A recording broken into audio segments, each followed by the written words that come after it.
Hi, this is Joseph Williams, son of John Williams, and you are watching the Nerfherder Council.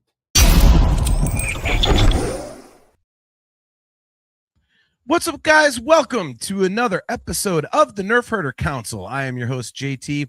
We are live on Facebook and YouTube, that of the Nerfherder Council, as well as the Facebook and YouTube pages, channels, whatever you want to call them, of the Virtual Cantina Network. We are also streaming live on the Nerfherder Council Twitch page. We are live at those locations every other Wednesday at 8 p.m. Eastern Time. As always, we are brought to you by Audible. Go to audibletrial.com/NHC for your 30-day trial and a free audiobook download. If you are looking for some awesome Virtual Cantina Network swag, just go to tpublic.com/user/virtual-cantina. And if you are trying to get yourself hooked up with some kick-ass Nerfherder Council merch, fully customizable, just go to shop.nerfherdercouncil.com. Without further ado, let me bring on my esteemed co-host, my brother AJ. What is going on, man? I am esteemed. That's fantastic. Good to know. My computer is not. I am trying to get this damn thing shared to the Virtual Cantina Network page, and it will not load up Facebook. I don't know what the hell is going on. So if you could do that, please, since I always screw that up. I don't know what you think I know how to do that. Come on now. Oh, please. Oh my gosh. I honestly do not. Dude, if you watched anything of that last show that I did, you know that there's a reason why I'm the co-host and you're the main host. I don't do the intro right. I don't set the videos right. I don't know how to share shit to Facebook. Oh yeah, there might be some bad language on here, and the views of the Nerfherder Council don't necessarily reflect those of the Virtual Cantina Network. Yes. First ring for that one. I can't even believe that this is happening, so I'm going to try and use my phone.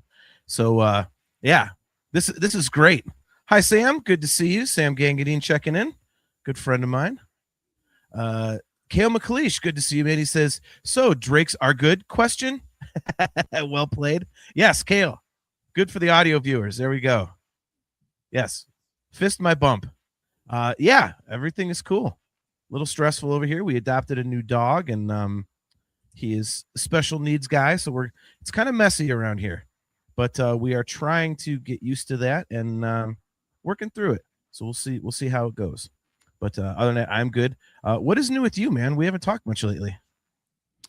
Dude, life just gets crazy, you know?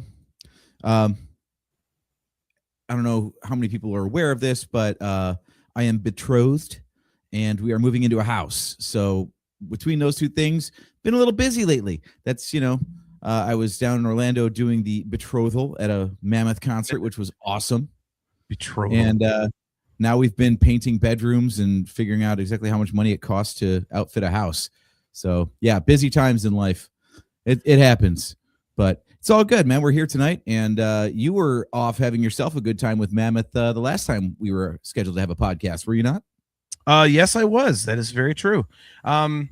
Yeah, I was in Knoxville, Tennessee. So we stopped in Newport, Kentucky that Monday. So this would have been 2 weeks ago. And we stayed the night there and then finished the drive to Knoxville the next morning. And we had a total blast, man. It was really, really cool. So it was the show obviously was amazing. So that was a lot of fun. And yeah, just had a good time doing some touristy stuff the second day, and just really, really had a good time, man. So a lot of fun. It was good to get out of town. I've never really traveled midweek before. I'm always like, well, I'm going to take my PTO at, for the weekend or something like that. So I get the 2 extra days. But because of the Mammoth show being on Tuesday night, it was like, all right, well, we're going midweek. So we did, and it turned out to be a good time. So that was a lot of fun. Yeah, as much as I appreciate a long weekend, it's kind of cool to get away, in the middle of the week sometimes too. So I'm glad you got a chance to do that. That was really cool. And like you said, out of character for you, which is also a good thing. Variety is the spice of life after all. Right. So, all right. Well, it looks like I dropped an F-bomb on our comment section. So I don't know why this is not working. I swear to God, this is like gonna I messed up the last one, sharing it to the virtual Cantina network, and now it won't even do it. I really hate technology. So, in any case, We're fantastic. I know. So Kale says, well, all I can say about your betrothal, AJ, is amaze. That's cool. You're in the chat before, so if she pops in tonight, because the movie that we're about to talk about here, I did go and see it with her.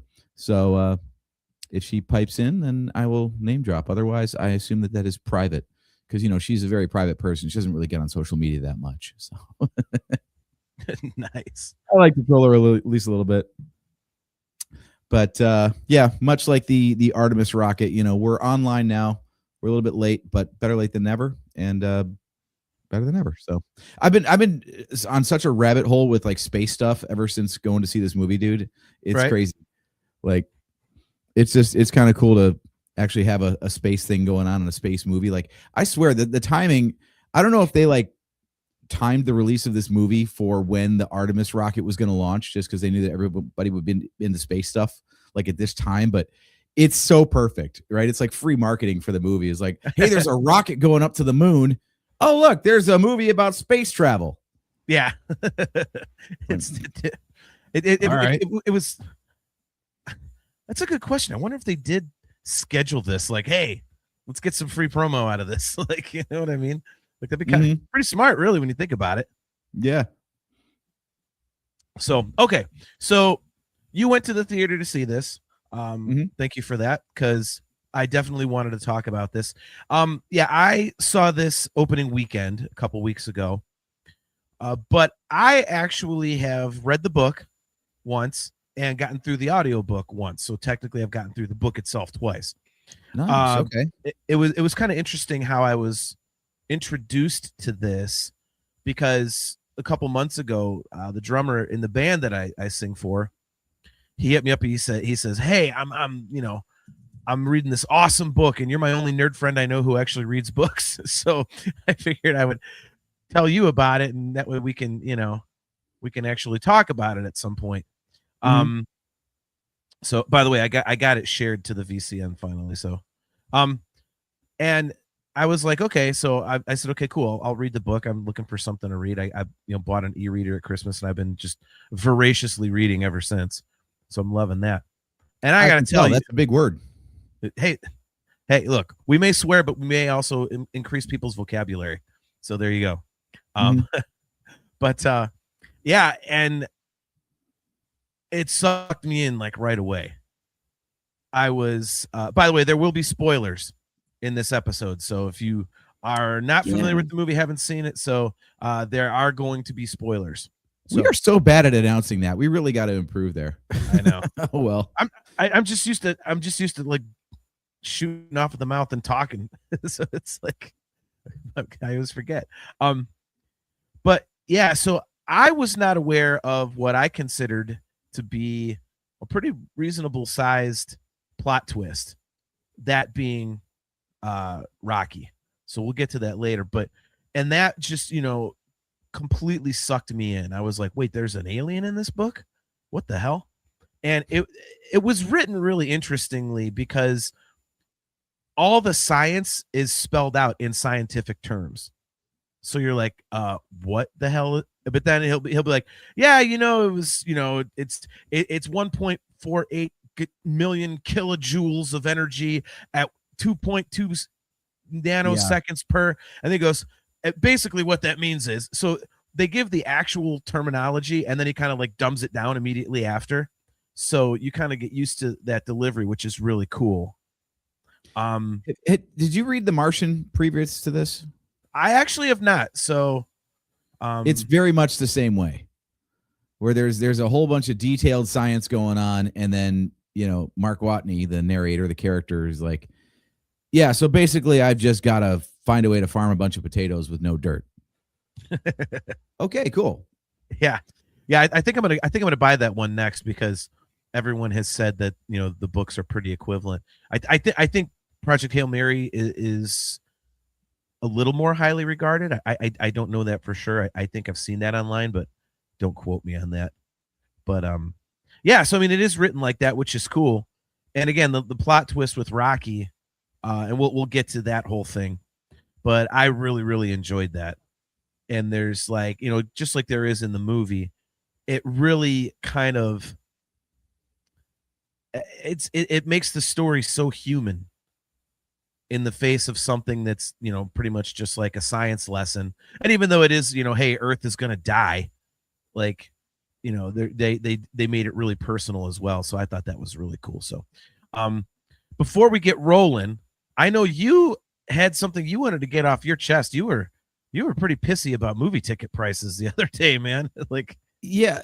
Okay. So overall, this is going to be a very positive show because, like everybody else on the internet, we kind of love this movie. And in your case, because I have not read the book, you love the book as well. So let's just get the negativity out of the way.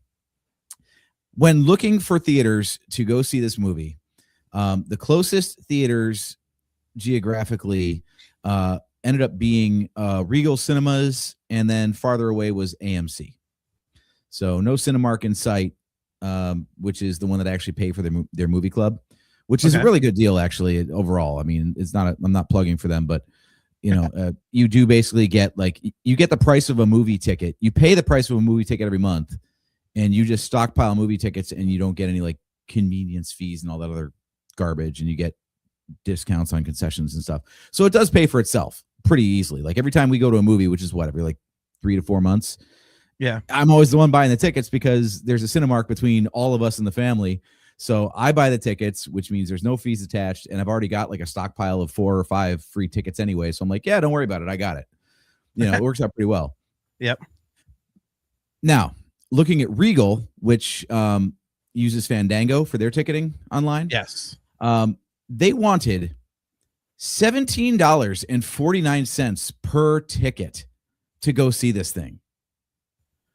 And then I was like, all right, that's ridiculous. So I'll go over to AMC and see what that's like, because I've got the free tier of AMC stubs, which basically gets you nothing now, apparently.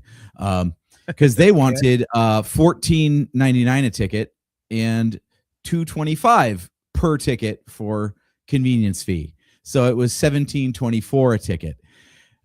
Wow. These ticket prices are asinine. I love going to the movies. I'm not one of those people that will sit my ass at home and wait for it to be free on streaming. I love going to the theater to watch a movie. But when you are asking for 3 people to go drop almost $54 just to get in to see the movie, here's why we have the profanity disclaimer. Fuck you. That is ridiculous, man. We all have our price limits on things. I will pay for something if it's worth it. I'm not a cheapskate like that, but I feel like $17.50 a movie ticket. This is why people are opting to wait for streaming. What do you think? Yeah. Yeah, I mean, I can definitely see that. I mean, I hate to say this, but has it been this bad for a while? Because Cinemark was like $12.50 for the longest time. I didn't even look what the prices were because there wasn't one close for this particular movie. But no, it's still around $12.50 because that feels like a reasonable price. No, that's a matinee price. They're up too. Yeah, evening prices are, like you said, like 17, 16, something like that. Like it is.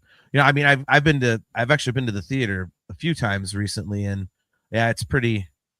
It's not great. I mean, we got tickets to go see in a few weeks. There's an Iron Maiden documentary that's being played in theaters for one night, actually a couple nights, but in any case, yeah, me and Hendrickson and Aiken are going, and it was near 50. It was like a little over $50. I think even for a documentary they charge full movie ticket price. Oh yeah. Wow, dude, with all the trouble that movie theaters are having getting people to show up, maybe that's part of the problem. Well, I mean, yeah. I mean, think about it. Like, I mean, I was gonna say, ever since the pandemic, but I mean that people are saying they're not going out as much, and so when the prices are kind of getting up there, I mean, especially, Kale, he says no. For Iron friggin' Maiden, they charge full movie price. There we go. We stand corrected. Yeah, I mean, and once you factor in, the tickets, and then concessions and whatnot, I mean, if you're really going to go whole hog and do popcorn pop, for 2 people and candy and stuff, you're looking at easily $100. And that says nothing for, if you like, it's a 3D movie. Like, I love anything that's 3D. I want to see it in that format. So you jack that cost up to well over $20. It's like 22. I know, like, the DX seating that we have at the Cinemark in Canton, just about 25 minutes from us. Like, that's the seat that moves and rumbles with the movie and all that kind of stuff. That's extra money. Man, I down in Knoxville, they had a theater, and I wanted to do this so bad, but my wife was like, we're not going to the movies when we're on vacation, even though she loves the movie. But they have what's called 4DX, and it's the DX seating. It's in 3D, but it also has like the atmosphere stuff, like wind and all that kind of stuff coming at you and whatnot. And those tickets I want to say were like $27, $28. Okay, I can see that being kind of an experience though. So if you want to jack up the price for a fancy movie ticket, let's call it, then okay, fine. You're getting a little extra something, but just to walk into the movie theater and be expected to shell out over $17 per ticket. And mind you, this is Ohio prices. We're cheap. Yeah. Whatever it's costing in like California is probably like $24 or something at this point. God, it's ridiculous. Could you imagine? Yeah. Could you imagine? Fortunately, I did find that there is, I'll call it an independent. They apparently are a chain, but there's a chain of movie theaters called Phoenix. It's it's at Great Northern Mall. So we found that, and they're only charging $10 per ticket. Much better. Yeah, that's a lot better, man. Yeah, I was okay with that. Okay. But I haven't been there yet, but I've heard that's a really, really nice theater. Yeah, the weird thing is the seats are too tall. Like, your feet cannot touch the floor when you're in them.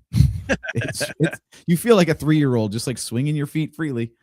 That's funny. Nothing touches the ground, but yeah, $10 a ticket, much more palatable. As much as I love this movie, it is really hard to ask people to take a gamble on a movie. Like, hope you like it. Give us $17.50 to find out if you feel like your money was well spent. That is a real tall ask, man. That is a real tall ask. Yeah, like I say, like as you and I have talked about on the show many times, I love the theater experience, so I'm just going to pay it. But I understand if people are getting a little bit of sticker shock. So it is what it is. But I will say this. It's happening all over, and it will correct itself. Even something as dumb as WWE is mentioning on broadcasts in promos from wrestlers saying that the ticket prices need to be cheaper. So it's just the market, they're testing whatever people will pay is what they'll charge. And I think they've finally hit the ceiling.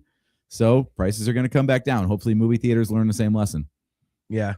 Well, I mean, dude, we'll get to the movie here in just a quick second, but yeah, I mean, it's the concert tickets are the same way. I mean, Sammy Hagar is coming to Cleveland in 2 months, and if you want to get down close to the stage, like in the pavilion, if you want to get like good seats in like the first second, I mean, you're talking about a $450 ticket, man. I mean, it's unbelievable, absurd. Yeah, thankfully, like, I'm the guy that will do that, like, for my favorite bands. Now that I've got, at least a teeny bit of disposable income to be able to afford a nicer seat, I will do it. But thankfully, I've finally done it enough with my favorite bands that I don't have to do it anymore. So, like, I paid, I paid the $1,200 for the second row Sammy Hagar tickets with the VIP parking and all that crap. I did that. I've done the VIP Dream Theater, and but even actually, I do have to say, Dream Theater, those tickets are not expensive. Like, for like a first 3-row ticket, it's like $120, which to me, at certain shows, some are more expensive, but that's really not bad to be like, 20 feet from musicians playing like that. But for the average person, they hate it. But I mean, yeah, everything's like that, man. Everything costs. So, I guess that's just the world we're living in. So yeah, it is what it is. It's a bummer, but like you said, it is true. Hey, at least this movie was worth the money, though. There you go. You guys can all tune out now. There's my synopsis. It was worth $17.50. Yep. All right. On that note, we'll close up shop. Cool. See ya. Yeah. So digging into the movie here. So, I will say, because this is a big deal for me, as I've mentioned on the show many times, I thought this was a very good adaptation of the book.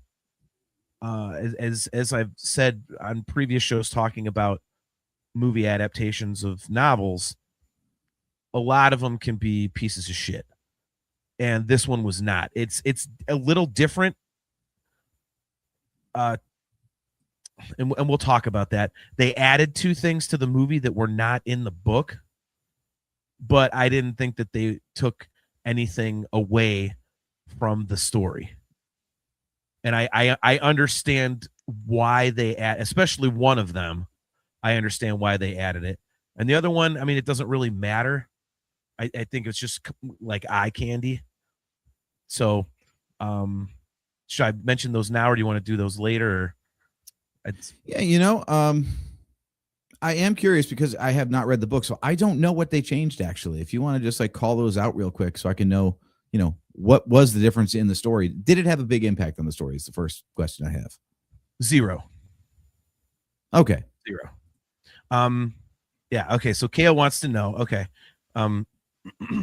Yeah, I wasn't sure if I should do it now, Kale, or later after we've discussed the plot and all that kind of stuff. But so in the book, Ryland Grace actually goes into Rocky's ship.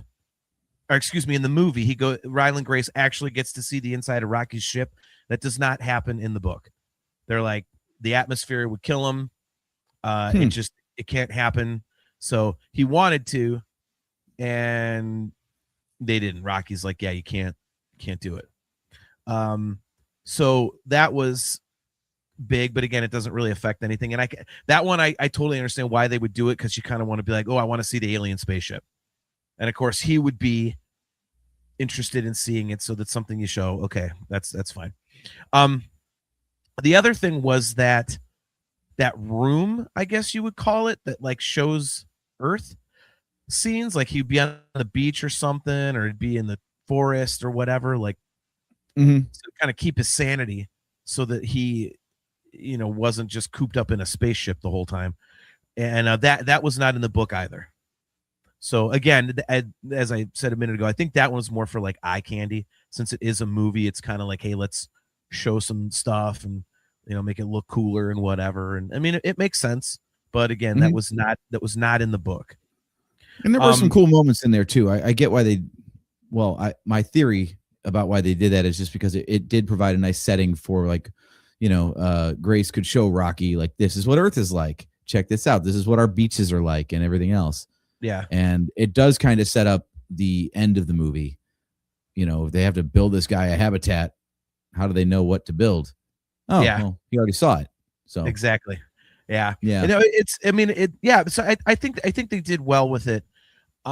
There's the opening scene, they switched something around. So guys, basically here's the plot. So, since we're going to talk about it and then move on, but so the sun is dying, and they find out it's because of this like microscopic alien life forms called astrophage. And so this guy is tasked with going and finding out how to kill astrophage so that it doesn't kill the sun.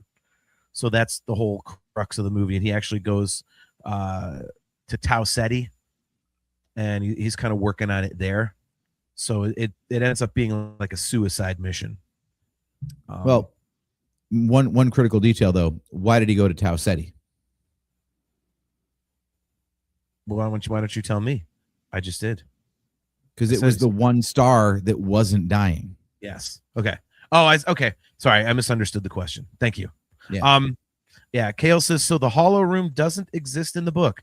No, it does not. That is not in there. So yeah, Tau Ceti is the one star that's not dying. So all the different stars in our galaxy and whatnot are slowly having their energy drained by this astrophage, but Tau Ceti's not. So the entire world, all the governments and countries come together to make this spaceship and mission to go find out why it's, Tau Ceti is not affected by this, and how they can apply that to Earth and save the sun and all that stuff, so it saves us. So yeah, in the novel, like when the movie opens and he basically finds a crap load of vodka and just gets hammered off his ass. Mm-hmm.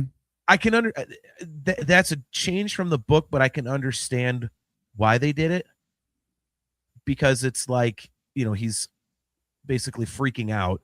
So he just gets really drunk as like a coping mechanism type of thing. Very believable. Yeah. But in the novel, he doesn't get hammered on the vodka until he and Rocky actually discover the predator and how to breed the predator for Astrophage to like kill Astrophage. So he's like, "Hey, we did it. We're gonna save the planets." So yay! So he parties and whatnot. And by the way, Kale, the reason the Holo Room doesn't exist in the book, I think, is because in the movie they didn't show that Rocky figured out a way to see. They don't really talk about that in the movie, but Rocky can't see. He's what the species is called an Iridian, and they use like sonar basically. So it's like sound. They don't have eyes. They don't see anything. So what Rocky ends up doing in the book is he finds a way to be able to see what Grace is seeing on his computer screens. So it makes like kind of like a tactile model of it so that when the sound bounces around, Rocky can then see what's on the screen. So, yeah. But, they really glossed over that quickly in the movie. Yeah, and that's the thing. Like they did an awesome job translating the book to the movie. It felt rushed to me, but I think that's just going to be me from here on out. Anytime I see a movie made about a book, it's going to feel rushed because I know what happens. So I'm not going to hold that against it. But yeah, there were certain scientific things that were really cool that they did not put into the movie. So I think some of the stuff that they took out was just for the sake of, hey, let's make it a little more action packed. For and it's still kind of a long movie, but I thought it went really fast for over 2.5 hours. I thought it flew by really quickly. So yeah, I noticed every time there was like a scientific hurdle, they didn't really dwell too long on I'm really stuck on this. What the hell are we gonna do? It was more like 2 minutes, and then we're like, yeah, we figured it out. All good. Okay, let's keep going. Yeah.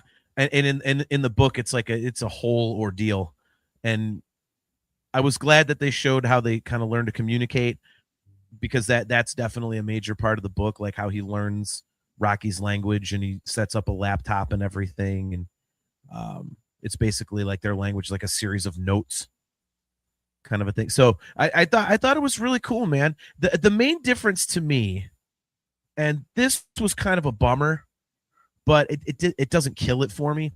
But in the movie, Rocky is kind of like he's like a sidekick. He's kind of like, Grace does everything and Rocky's just kind of there. In the book, Rocky is very much an equal. So there's a lot of interplay there. So the relationship is more kind of like, their peers in the novel, whereas in the movie it's kind of like Rocky's like his little pet in a way.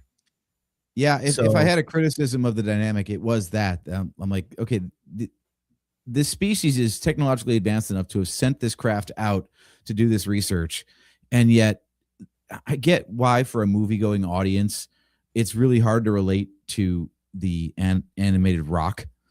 So we're going to have the human do all the stuff, but it did seem a little bit weird that you're like, okay, this alien species is this technologically advanced and even possesses empathy as well.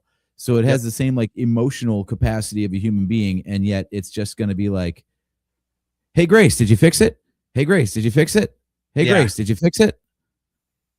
Like, except for building little like, geodesic domes and stuff, I don't really know what Rocky did to actually solve this thing, except for, saving Grace's life at that one point. Yeah. So and like I said, there's so many cool things that they talk about in the book that they just couldn't really throw in there. But Rocky's ship is way bigger than the Hail Mary, and the reason is because it was a crew of, I want to say, 23 Iridians, and all of them died except for Rocky.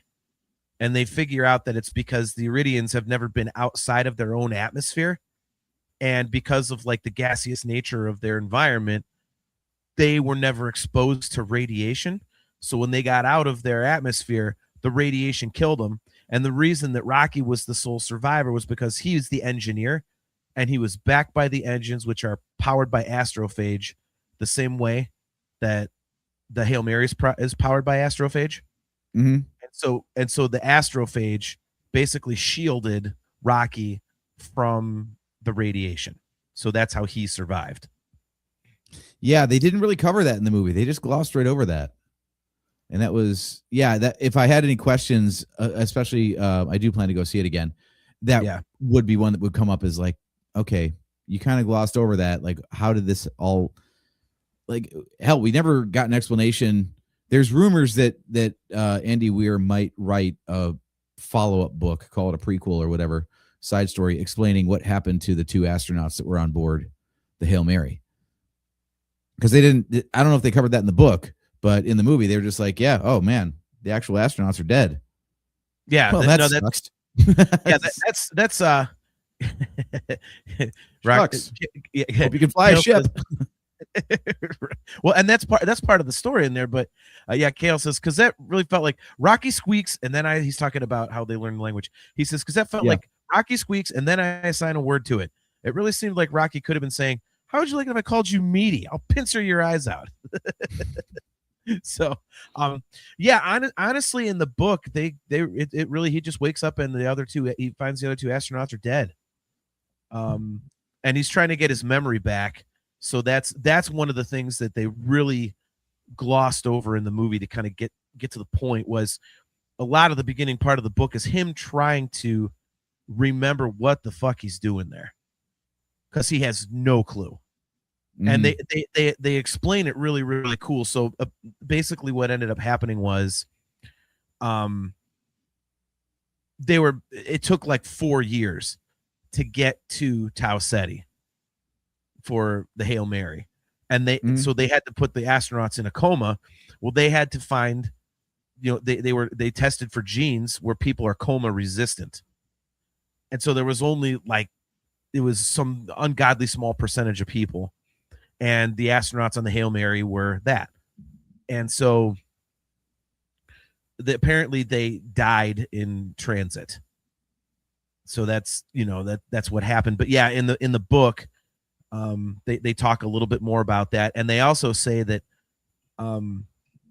we know that Grace kind of gets roped in as like a, hey, you're going on this thing. And it's because of that, because it turned out that he was coma resistant. So while he was figuring out all the problems and thinking everybody else was going to go, they were testing him to see if he could be like a backup. So that's, the whole coma resistant thing was a big deal. So, but yeah, so in the novel, and again, I would really highly recommend people read it, because if you like the movie, I think you'll love the book. I think the story is a little better in the book. And that's saying something, because I thought the movie was great. But yeah, so basically when he wakes up, in order to get to the different compartments of the ship won't let him until he answers questions. Like, what's 2 + 2? And so he had to prove that he wasn't, completely brain dead before they would let him into vital areas? Yeah. And so to get in like the main area, they're like, what is your name? And he couldn't remember his own name. And in the book, it's kind of cool, because they say that to put him in the coma, they inject them with this stuff that'll actually put them in this long-term coma.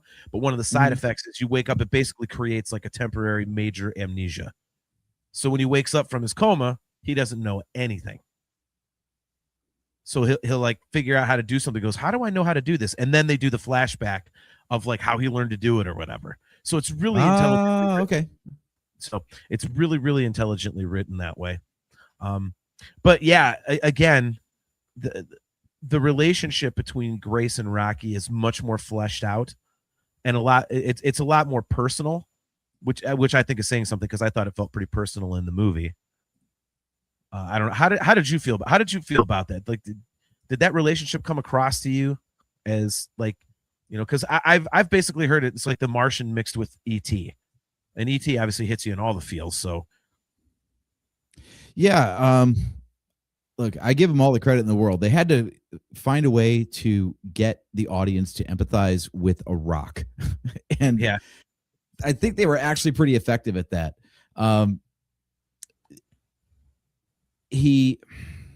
It's weird to say that, like, the lack, I think the thing they had going on very strongly for them is like, it's like why we empathize with like droids in Star Wars, or I'm thinking even like basically any non-human character in a movie like this where batteries not included is another one where like we're rooting for the robots, right? Like Yeah. they're just robots, who cares? But Yeah. we cheer for them anyway, that kind of thing. And Johnny Five and Short Circuit and that kind of stuff. You really have to like find a personality trait or something that the audience can latch onto.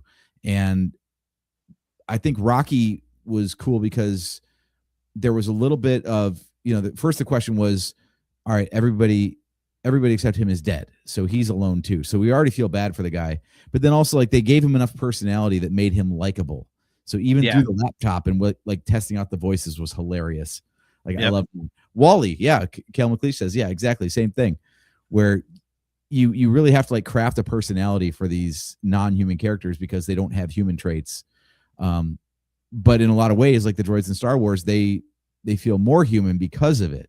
Like their traits become the character. And Rocky was just like good-natured and clearly just as screwed as Grace was, and still going about his business anyway. So it was like from the moment where I think once it got me hooked was when he didn't understand, and he was scared for Grace because they don't sleep alone. Someone always watches them when they sleep, which is its own side story of a question, I guess. Like, what are they so afraid of? But I have an answer when you're done. But from that moment, I was like, okay, clearly this is I care about Rocky because Rocky cares about Grace. Yeah, no, that's a good way to put it. The other movie that I kind of think of, this is the movie I actually thought of the most, was District 9. Because I remember watching that movie and like those aliens are so damn ugly, but by the end you're like, man, the hell with humans. Like you're rooting for this alien and you feel bad for it. And so that's what it kind of reminded me of. Oh, my friend, I didn't know you'd seen that movie. Great. We have a new podcast topic then. Do you not like it? No, I love that movie. I just didn't know you'd seen it. Yeah, no, I saw it several years ago and I can't get Steph to watch it with me. And I would totally rewatch that movie. I love it. Yeah, Neil Blomkamp, he does good stuff. Yeah. But yeah, so the sleeping alone thing, again, something they explain in the book. Basically, when Iridians sleep, they basically are completely unconscious and completely prone. So they always have another Iridian watching over them so that they don't like die or get attacked or something like that. So it's like a protection thing.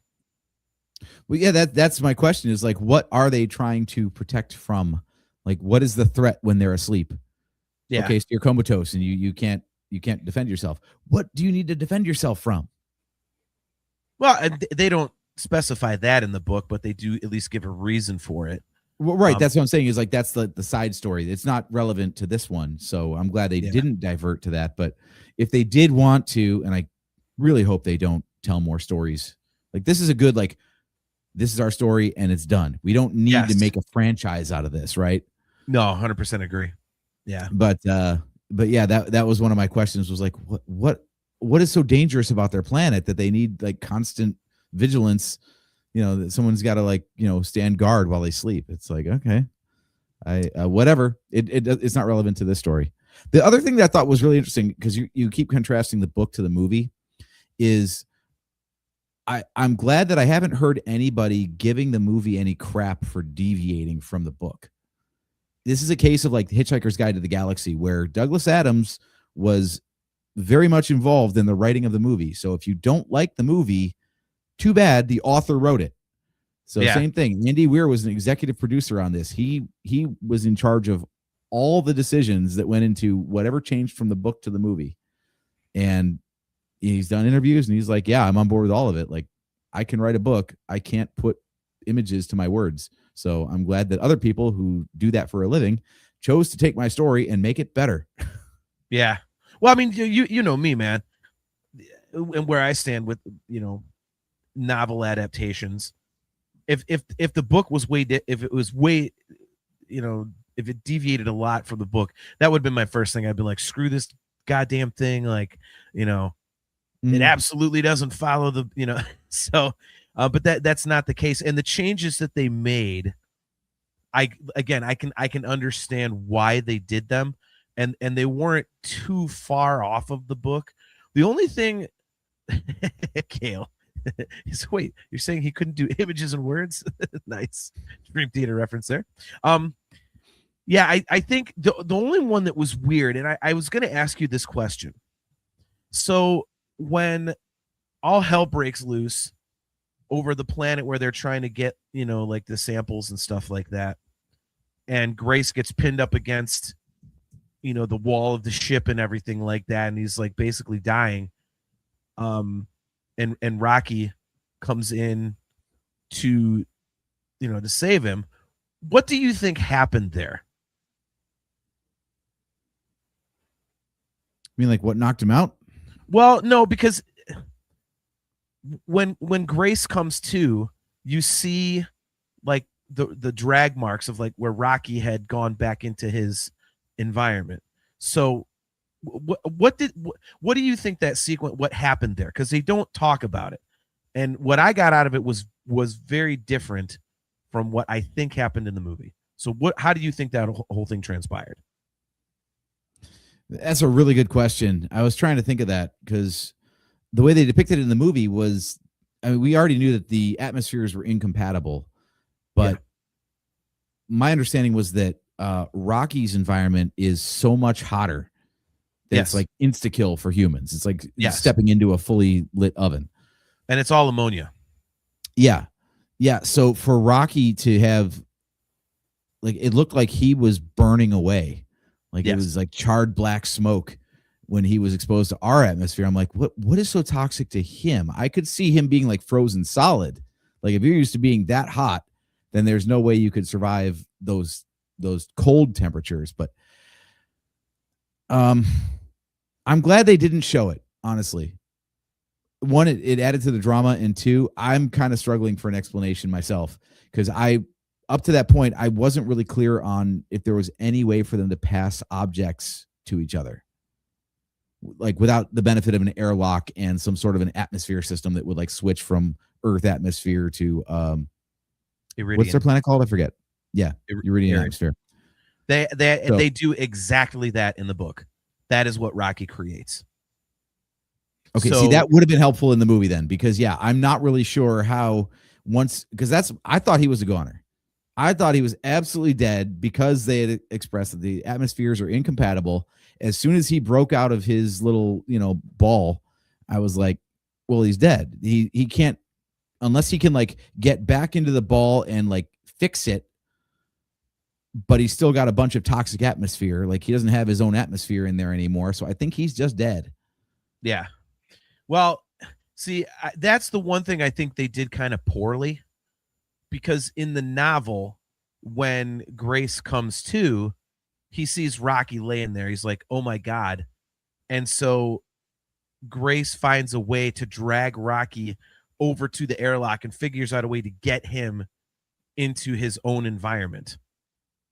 So the dragging thing in the movie where it doesn't really say what happened, in the book, Grace in turn saves Rocky. So it's kind of like Rocky saved him by coming into his atmosphere. So then Grace is like, well, I got to save him. And one of the interesting things that happens is he almost kills him again. So like you said, like the black smoke and everything like that, that's kind of like what, that's his like body, like burning is what it is.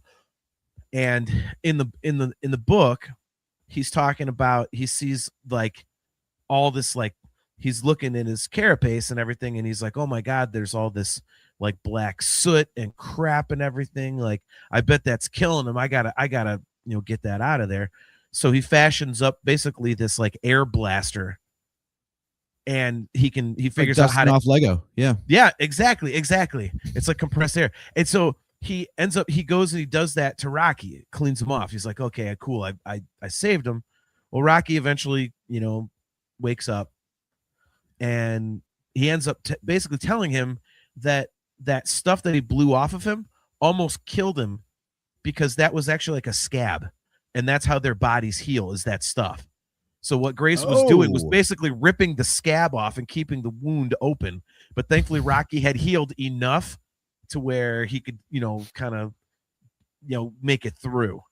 So that was kind of interesting. But yeah, I kind of wish they would have shown the fact that Grace had to work out saving Rocky, because I thought it was really cool in the book how it's like, okay, well, because you're like, okay, Rocky saved him. He wakes up and he's dead. Grace wakes up and he thinks Rocky's dead. And I mean, it's really emotional. You're like, they can't kill Rocky. What the hell? And then so Grace does all this stuff, and he has to drag him because Rocky, I think they say, like, due to the difference in atmospheres, weighs, I think, over like 300 pounds or something. So he's like super heavy. So Grace can't carry him. There's something else I was wondering about. Yeah, looking at it in the movie, like he's not very large, but are we led to believe he's basically made of rock?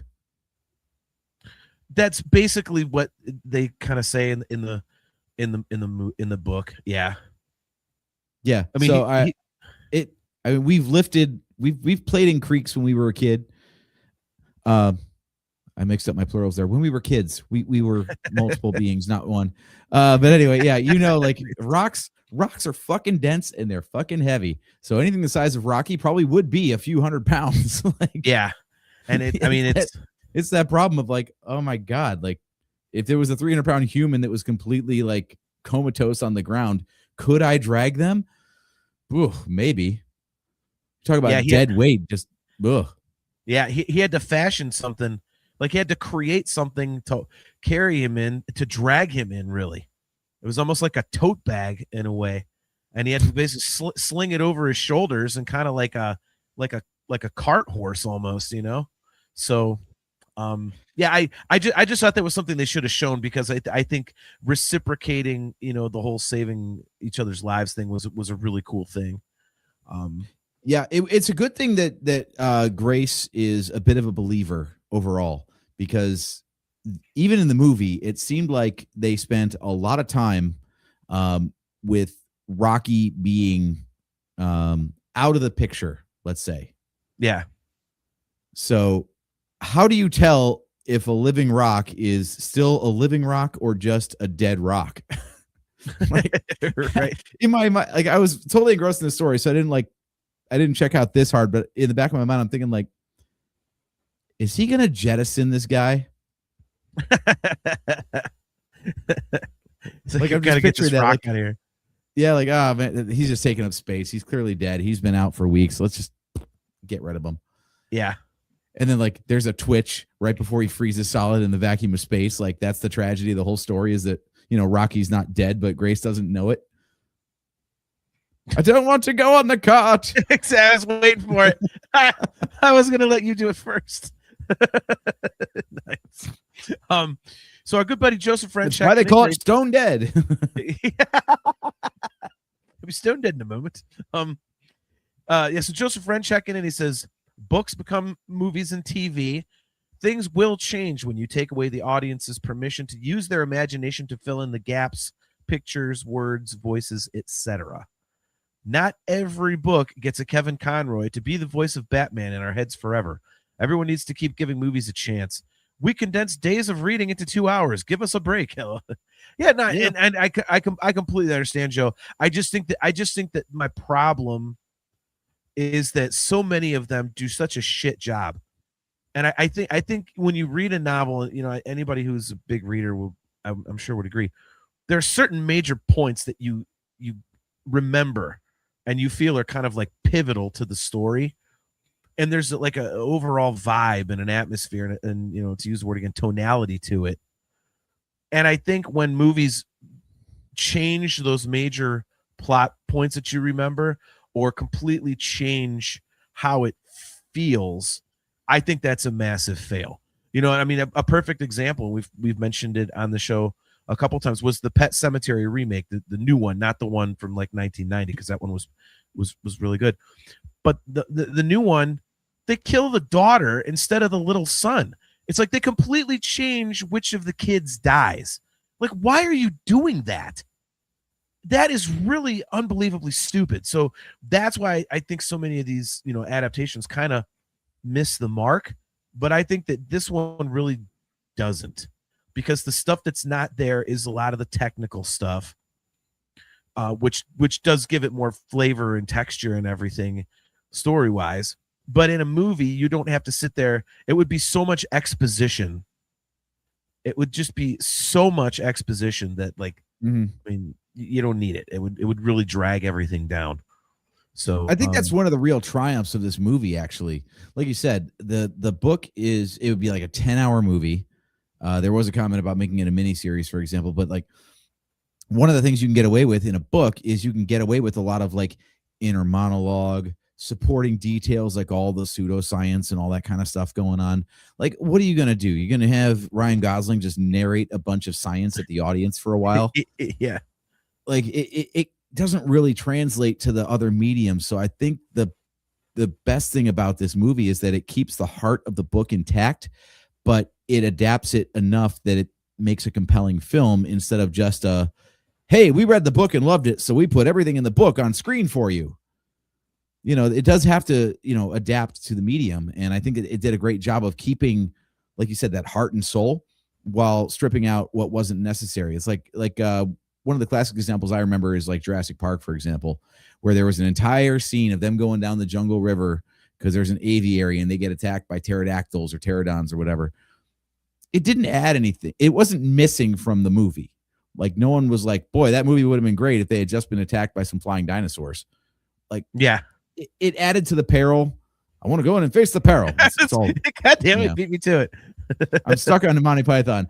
But yeah, like it heightened the stakes in the book, but the stakes were already high because we had everything in front of our eyeballs in the movie. So the fact that it wasn't used and actually was repurposed in sequels, I forget if that was the second one or the third one they used that.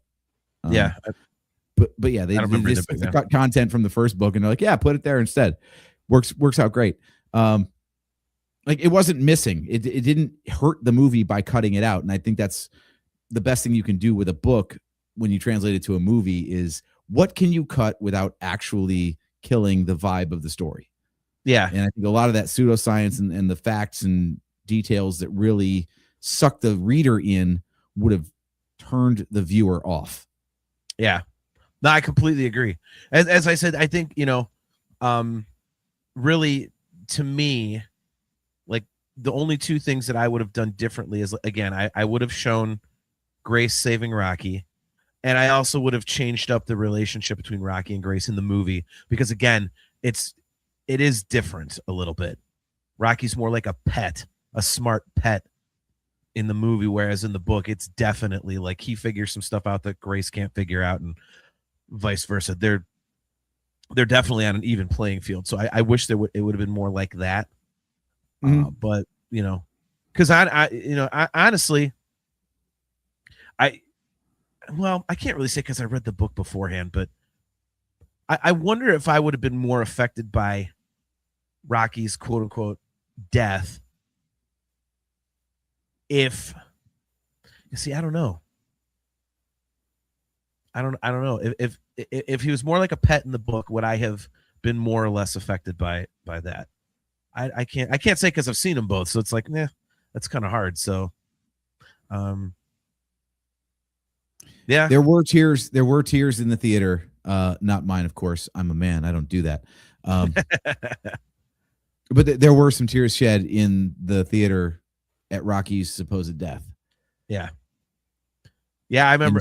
Very near to mine. Nice. Yeah, I know when I went with my drummer and with my wife, and when that happened, she immediately leaned over. She goes, "They can't really kill him, can they? They can't. No, they can't just kill him." I thought they had. They hooked me. I will say, I was like, how can the stakes get any higher? Oh yeah, kill the one thing that he has to connect to in the void of space, while all of humanity and the galaxy hangs in the balance. Yeah. Well, and I thought they did a great job of holding. It's like what we wanted the Rise of Skywalker to do with Chewbacca. You think Chewbacca's dead, but then like 37 seconds later, he's back. Yeah, yeah. Man, linger on it long enough to actually make people wonder. Yeah, yeah. And they I mean, I thought they even lingered on it. Like, I mean, Yeah, Kale says it. Yeah, Mom and I were misty-eyed. Yeah. Yeah. I mean, it's emotional. And you know that hell, I've seen some people say, well, they could have shortened that a little bit. I'm like, I don't think so. Because I think you can kind of get sucked back in when he finally, comes back to life. At that point, like, because Grace is basically just talking to what he thinks is his corpse. And it's, you can tell how heartbroken he is about the whole thing. And then all of a sudden Rocky starts coming back around. You're like, oh my God, yes. Like, amaze. So, but, yeah, I mean, overall, yeah, Kale says it lingered, but it was just enough to be like, oh, thank God. Yeah. And by the way, Joseph Friend, I have to address this. We were talking about, adaptations, from novels being good or bad and leaving stuff out. He says, you're right, JT. Forget everything you know about Goblet of Fire. Now go watch the movie. There are giant holes in the missing details. See. Oh, absolutely. Okay. That's why I was going to bring it up, because I know we're doing that series. So, well, I agree with that. However, I still think it's a good movie. I'd read the book before I saw the movie. That's how I went through the series. I think it still does a good job. Even though, yeah, there's like some major stuff they cut out, but they almost had to, because that book is huge, man. Like, that is a very hefty book. So there was definitely some stuff they had to kind of, leave out. But in any case, so yeah, we will cover that, because we do have another episode of the Harry Potter series planned very soon. So we are working our way up to that.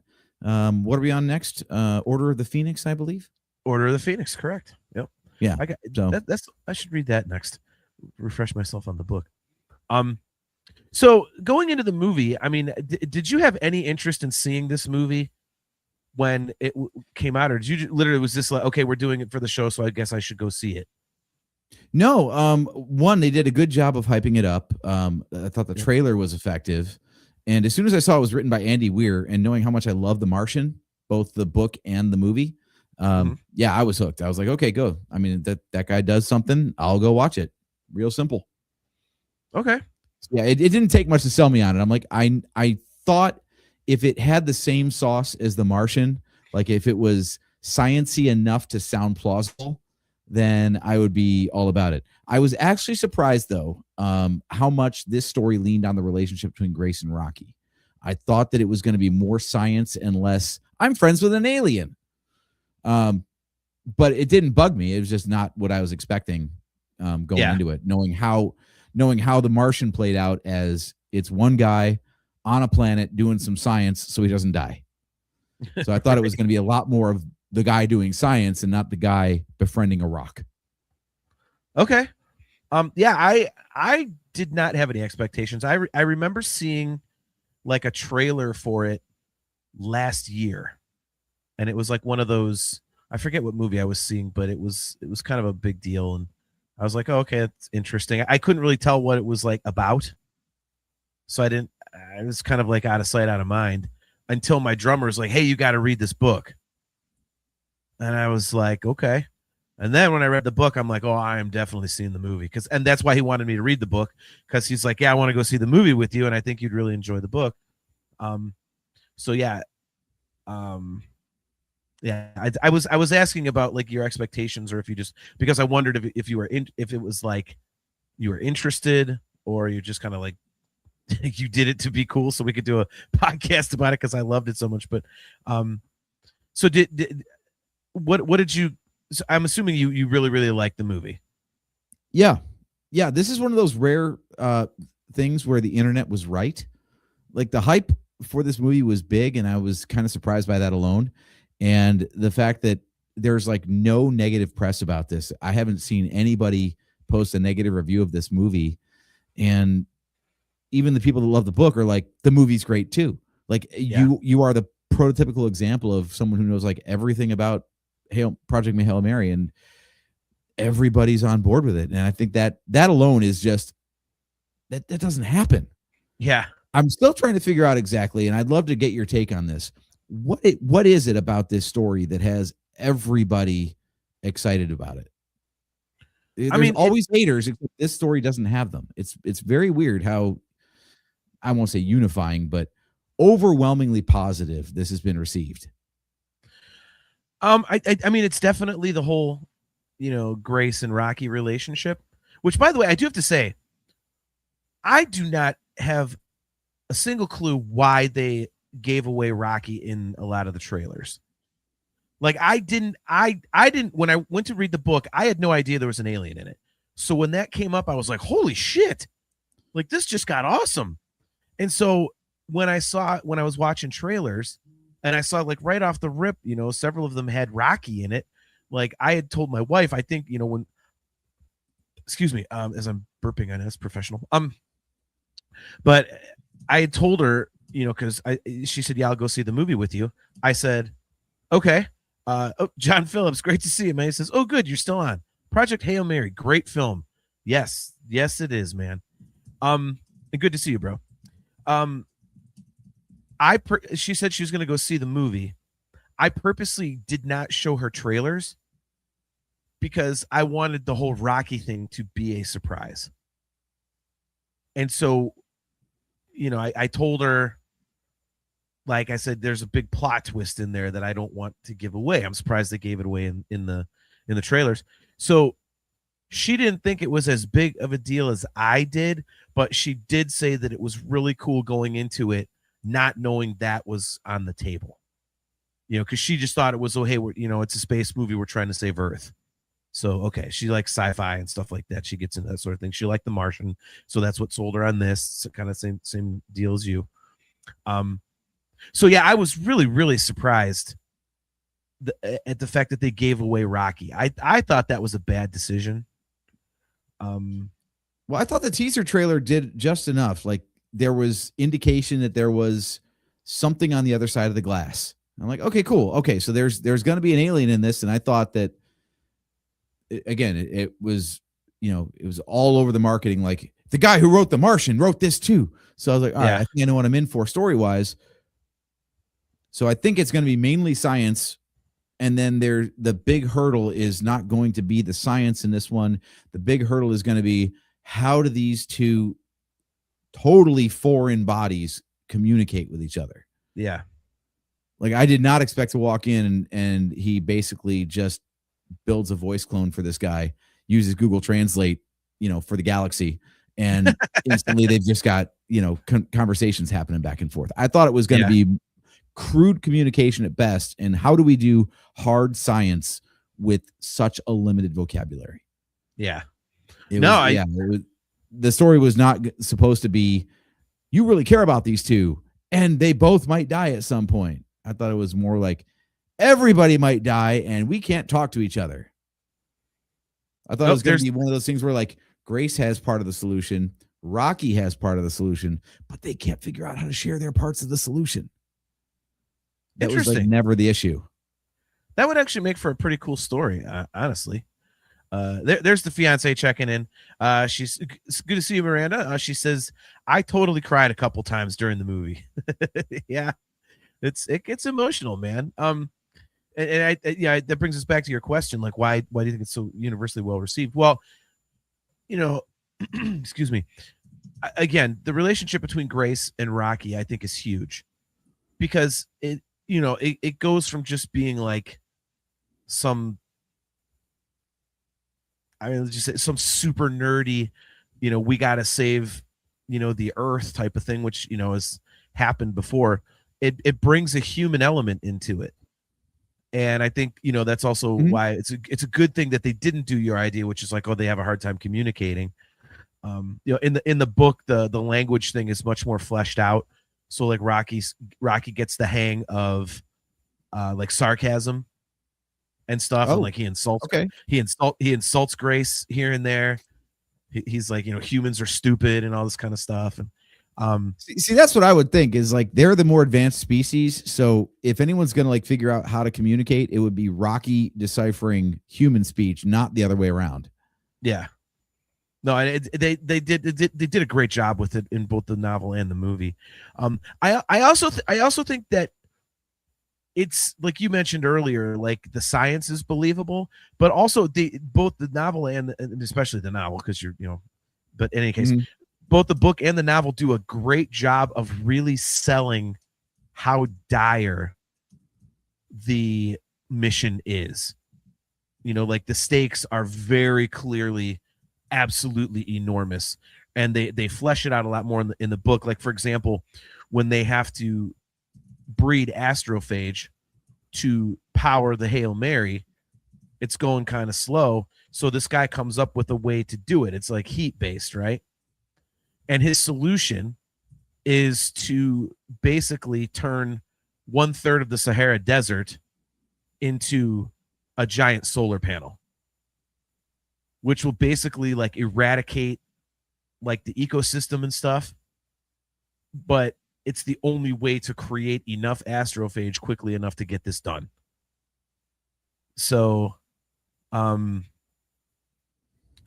yeah, it's, so they have that kind of stuff going on. And again, like, you can flesh out the characters a little better, but, yeah, it's very clear. And it's, and also in the book, and let me know if they did this in the movie or not, because I'm drawing a blank as to whether or not they did it. But Grace realizes in the novel that it's a suicide mission, that he's not going home. But and they do that in the book. But in the book, Rocky, when he finds out, because Grace holds off telling him that, it's like, need to know. Yeah, that was known early on, before they even left Earth. Yeah. And in the book, it's really cool because basically like Grace is trying to come to grips with it and everything, and he does. Well, then when he finally tells Rocky, Rocky's like, well, I got a shitload of astrophage, like way more than enough to get you home. So you're not going to die. Like, we're going to send you home. So that's part of it. And in the novel, it's really pretty cool because I wish I would have seen the movie a second time, but Grace has to make the decision when he finds out that the predator for astrophage got loose, and he finds out why it got loose. He has to make the decision to either go home, because he had started going home. So he has to make the decision he has enough astrophage to either get back to Earth and let Rocky die, because what happens is that the predator, they have to breed this thing to survive in, I believe, nitrogen atmospheres of a certain percentage.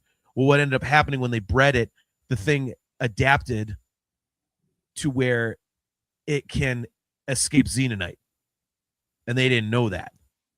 Oh shit. So when Grace, he cleaned everything out, and so he leaves and go back to Earth, and Rocky's going back to Arid. Well, on the way back to Earth, he finds out that all of a sudden, like, some Taumiba, the predator, is loose again. He's like, what the hell happened? And then he figures out, he does a series of experiments and goes, oh shit, they can get through xenonite, and Rocky's entire ship is xenonite. That is in the movie. Okay. Yeah. So yeah, but they do a great job of him having to make the decision, because he's got enough astrophage to either go to Earth and save his own ass, or go and save Rocky's ass. So that was it. So the moral decision there was really cool. It's hard to describe, but at least out of the book, like, there's something. I hate, this is going to sound so stupid, but there's something warm. Never stopped us before on this show. What's the problem now? Right. Come on now. Yeah. But there's something very warm and welcoming about the movie, and the whole, like I said, the relationship really sells it. But there's the stakes are dire, but you're so invested in these two characters that it really it plays beautifully off of the science nerd stuff. And I think that really resonates with people. It is weird, isn't it? Like, the stakes of the entire mission are, like I said, basically the galaxy is at risk, because this thing is going to kill stars, which will kill solar systems and so on. And yet the real crux of everything that we're hooked on is, do Grace and Rocky survive? Yeah. 100%. I think that's brilliant. There's some old quote about this. It's basically, it's always used to like bitch about Star Wars, for example, and why they're saying like Andor hits harder than Rise of Skywalker is an example. Like, one person dies, it's a tragedy. 1 billion people die, it's a statistic. And it's kind of the thing like, oh my God, the entire planet's at risk. That we can't comprehend that. But if Ryan Gosling is in danger, now we care. Right? He's too pretty to die. Too pretty to die. I did like his hair in the movie. I was like, man, why wouldn't my hair do that when I had long hair? Son of a bitch. Mm-hmm. But yeah. I just think it's an interesting story, very well told. And again, it's believable. And also, I like I said earlier, the best description I heard about this movie and the book, more so the movie, is that it's like The Martian mixed with E.T. And yeah. I think that's a very apt, because The Martian that one's pretty nerdy. I mean, it's very good, but it's one guy, so you don't have any real like relationships at stake and all that kind of thing. Whereas this one kind of does have that. So, yeah, like I said, I thought that was just a very, very, very appropriate description, to say that. So, and I mean, if you're hitting on the ET vibes, you're definitely doing something right, because oh yeah, basically you're a heartless monster if you don't enjoy ET or don't cry a little bit at ET. Like, God, that movie is still so hard to watch. I watch it, I just dread it going in, because I'm like, dude, this is gonna kill me. Because I remember when we saw it in the theater as kids, man, in 1983, and I was a mess. Oh my God, that was like my first theater experience of a movie that just decimated me. Yeah. Oh yeah, absolutely. So of course, because this is a smash hit and The Martian was also successful, there's a mad scramble right now. This is actually, it's kind of like Tom Clancy, like Jack Ryan showed up in a bunch of stories, and sometimes it was the dude from The Office, and sometimes it was Harrison Ford, and sometimes it was Alex Baldwin. So Alex Baldwin? Sorry, Alec Baldwin. I knew that didn't sound right. Anyway, I could never ever hear that name without thinking of Team America World Police. Eric Baldwin. So this is it's funny because Andy Weir actually wrote another book in between The Martian in 2011 and Project Hail Mary in 2021, called, ironically enough, based on what's happening in real space science right now, Artemis. Yeah. And of course, there's a mad scramble right now. They're like, when is Artemis coming out? This guy's 2 for 2 on making great movies from great books. So where's the third one? Do you know anything about this book? Isn't it like a heist or something? Yeah, I was actually just going to read the synopsis from Google, which of course is AI, so don't trust it. But yeah, it's a 2017 science fiction novel set on the first city on the moon, Artemis. It's a heist story following smuggler and porter Jasmine Jazz Bashara, who gets entangled in a conspiracy for control of the lunar city after taking on a seemingly simple crime job. The book is known for its blend of science, suspense, and humor, narrated from Jazz's first-person perspective. If that doesn't sound like completely on brand with the other 2 books, except for being a heist, like, I already can I pre-order tickets now? I want to go see this movie. I have to admit, I'll probably read the book. I mean, it's, I have to get The Martian, so I'll probably read the other one. You could just download the audiobook with a free trial from audible.com. I could. So could everybody else. Look at this. Gail McLeish. Is Alex Baldwin the plural form of Alec? Yes. That is 1 Alec, 2 Alex. Nice. Oh my God. yeah, I like this enough to where I'm going to read his other stuff, so that's Mhm. cool. You know what I think is is the coolest thing for me about this whole thing is that like I have a new favorite book. Like I am such a huge fan of Harry Potter and the Order of the Phoenix. I know. Goblet of Fire is my jam in the Harry Potter series. I know it's not a popular opinion. No, Angels and Demons, the Dan Brown book, Robert Langdon. I love that book, but man, Project Hail Mary is up there, and the book is excellent. The audio book is read really, really well. The guy has like a very conversational tone, and I think it works perfectly. And they actually got the same guy. The Martian was really good like that too.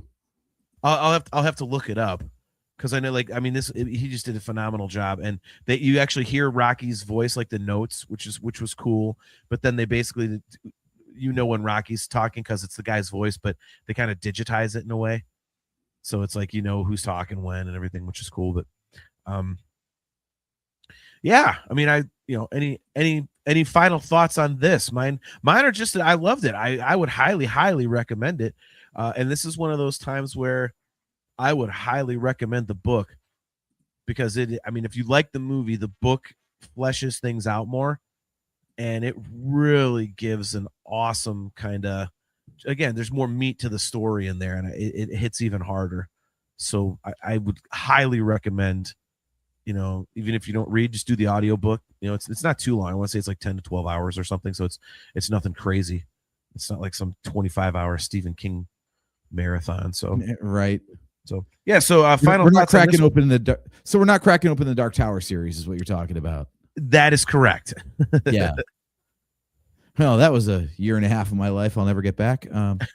Anyway, I love the Dark Tower series. Do not get me started. Dude, I got through them all. I would look, if you ever want to talk about them on the show, though, I'm gonna probably need about a year and a half to get through them again, so I can refresh my memory. Yeah. Good stuff. No, for this overall, I think I'm still trying to answer that question of how it is so universally praised. I love it, but I tend to not love everything that everyone else loves. So that's the most confusing thing for me, is just figuring out like, what is it about this story and the way it's told, especially as a movie, that strikes a chord with everybody? Because people are way too diverse to agree on this much. Especially because one of the things that's completely glossed over in the book is that it's an Earth-wide coalition coming together to try to solve this problem, which, as we know, cynically, I'm sorry, it just wouldn't happen. Yeah. So the fact that they just gloss over the fact that all the nations of the world are working together as one. Okay, Star Trek. Yeah.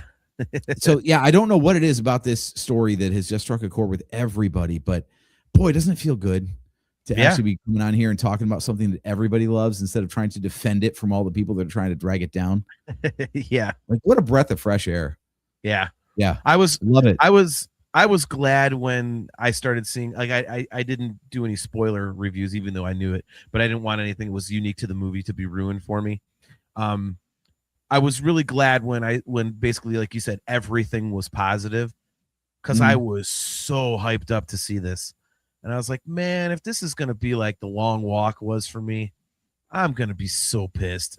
Like, that's what a letdown, man. Mm-hmm. But it wasn't. That's right. That was the last. Was that the last book turned movie that we discussed on this show? Running Man. We have not discussed The Running Man. Oh, we have not discussed The Running Man. Okay. Interesting. No siree. Interesting. We might have done a Harry Potter episode since The Long Walk. I don't remember. But accepting the Harry Potter series, The Long Walk was definitely the last book turned movie that we discussed on here. Yes. And yeah, very different opinions on that one. So I'm glad we agree on this one at least. Yeah. But yeah, no, this is just amazing. It's great. And man, look, Miranda says, I love the love friendship element mixed in with the humor. Yeah, it's like the whole crux of it, So yeah, and the topless scene didn't hurt either. Nice. By the way, I do have to address one quick thing, and then I have two very quick reviews to give out before we go, but I want to address this comment from Kale. He says, yeah, Mom does not forgive that ending. He's talking about the ending of The Dark Tower. It has two endings, which I thought was brilliant. For those who don't know, you get to the end of the seventh book, almost to the end, and Stephen King literally writes, "Okay, you can stop here, and it's a satisfying ending. Everything's good, or you can keep reading to get to the ending I want, but you might not like it." And I thought it was absolutely fucking brilliant. So I don't want to give it away in case people are reading through it now, or they have any desire to read through the Dark Tower series, but I thought it was absolutely brilliant. What did you think? Are you one of the I know it's like very controversial, like people either love it or hate it. I loved it. What did you think? I loved it for the sheer fact that it was like a choose your own adventure that way. Yeah. The video game I'm fascinated with this year and years previous is the follow-up to Hollow Knight, Silk Song. And both of those games famously have multiple endings. Like you can, if you don't do certain things in the game, then the story and the game ends at this one point. If you do other things, you can continue on and get more content and get a different ending. Mm-hmm. And I love that a book of all things did the same thing. Like, hey, the story ends here, or you can keep reading. It's up to you. What a crazy way to do it, right? Yeah. So just the sheer balls of it to do that. Like, I don't know which ending I like better, because I can see why both would work, but to let the reader decide is books always hook people anyway, right? Because you have to like engage your imagination and flesh out the world for yourself. But when you can actually like be presented with like, okay, which version do you like better? You can choose this one, or you can choose this one. They're both okay, and it's whatever you want it to be. I like the second one, like the actual final of the book, because it's so unique and completely unexpected. The quote unquote first ending is I hate to call it stock, but it's kind of what you would in a lot of ways expect. It's kind of like what you would expect to have happen, I guess. So the second one is just awesome. So I'll explain off air so I don't give it away. But is that our Patreon exclusive content? John explains the Dark Tower. Exactly. Right. So all right. So before we get out of here, I said I wanted to do two quick and we won't get into a discussion because we're going to do a season recap. So I will say the first two episodes of Maul Shadow Lord, kick ass. Loved it. Absolutely. So, yeah. Excellent. And we're gonna talk about that obviously down the road. Probably have some guest hosts on to do it with us. Some of our other Star Wars nerd friends. It's pretty obvious. We've got a podcast on May 6th, and that's 2 days after the series wraps, or the season, not the series. It's been renewed for season 2 already. In 2 shows' time, you know exactly what we're going to be talking about. Oh, good. Okay. Well, maybe I can line people up then. Awesome. So that's excellent if you haven't checked it out yet. And another thing, it's been out for a minute, but I don't know if you had any interest in watching this, AJ, but on Netflix, they released that Steven Spielberg Dinosaurs series. Haven't even heard of it. Yeah, so it's Steven Spielberg, it's the history of the dinosaurs, but it's Steven Spielberg made it, and Morgan Freeman narrates it, and it is really, really good. Steph and I are going through it right now, and it is awesome. I would highly recommend it. There's a lot of stuff in there that I don't think I ever learned, and I was a pretty big dinosaur kid when I was growing up. So, if Steven Spielberg's going to direct a thing about dinosaurs and they need a narrator, why didn't they get Jeff Goldblum? I mean, it's right there. Yeah, that was probably be a little too, direct of a reference. Would be a little off-putting. So these are dinosaurs, and they lived a long time ago. Life found a way. Yeah, just put all the Jurassic Park-isms into his narration.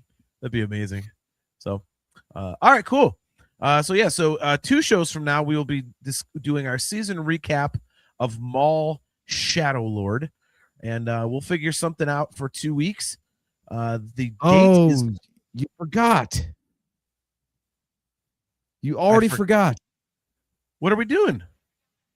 Well, that's why I've been dropping hints like boulders about Harry Potter, because we are have doing been that. Okay, 7 months since we discussed the Goblet of Fire. So now we're going to move on to book 5, The Order of the Phoenix, and that will be on April 22nd in 2 weeks' time. So now I basically have to go. I will read. I own the book and the audiobook. So what I'll do is one of my speed reads, which is I will read the book when I can read the physical thing, and then I'll go to the audiobook where I left off in the book and kind of do it that way. So I'm getting through it a lot quicker. So that'll be good. Hell yeah, man. I'm excited because you love Goblet of Fire as your favorite. Order of the Phoenix is my favorite. Really? I did not know that. Yeah, so I'm stoked to talk about this one. I will say, as was discussed earlier, the movies decline in quality because the books expand in length, and you could drive a school bus. I'm sorry. You could drive a thestral pulled carriage through the holes in the plot of the movie. Well played. Yeah. But I'm looking forward to talking about that. Yeah. I still like them. So awesome. So yeah, as AJ mentioned, we'll be right back here on Wednesday, April 22nd at 8 p.m. Eastern time, talking Harry Potter and the Order of the Phoenix. Excuse me. And guys, again, go see Project Hail Mary, read the book. They're both phenomenal. So definitely worth the hype, and lives up to any expectations you have for it. So outside of that, I got nothing. So we will see you in a couple weeks. As always, guys, we are brought to you by Audible. Go to audibletrial.com/NHC for your 30-day trial and a free audiobook download, which you can choose Project Hail Mary with. So if you would like to get some Virtual Cantina Network swag, just go to tpublic.com/user/virtual-cantina. If you would like to get some awesome customizable Nerfherder Council swag, just go to shop.nerfherdercouncil.com. And guys, if you are watching on YouTube and have not done so yet, either on our channel or on the channel of the Virtual Cantina Network, please click the like button, click the subscribe button, and hit the notification bell so that you are notified every time we go live. For example, April 22nd at 8 p.m. Eastern time, as we talk about Harry Potter and the Order of the Phoenix. Until next time, I am your host, JT. He is AJ. At Drake Adams 579. Go watch Maul Shadow Lord. Go watch Daredevil Born Again, both on Disney Plus. There you go. And thanks everybody in the chat. Kale McLeish, Joseph Wren, Miranda, John Phillips. Appreciate you guys, and we'll see you next time.